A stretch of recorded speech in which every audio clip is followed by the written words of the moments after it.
ہم لوگوں کی تو حدت دراصل وہ حدت نہیں شدت ہوتی ہے، وہ مرض ہوتا ہے، نفسانیت سے ہوتی ہے۔ شدت اور چیز ہے، حدت اور چیز ہے۔ حضرت تھانوی رحمۃ اللہ فرماتے ہیں شدت اور چیز ہے، حدت اور چیز ہے۔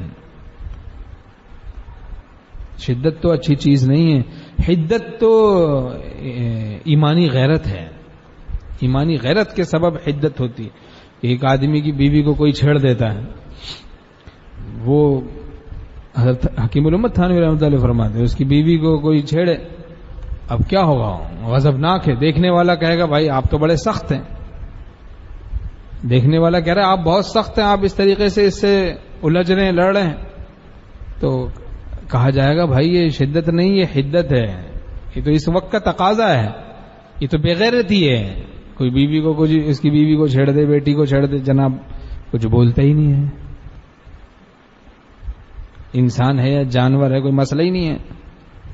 انسانیت ہوگی، غیرت ہوگی، ایمان ہوگا تو اس میں غیرت آئے گی، اسے حدت ہوگی۔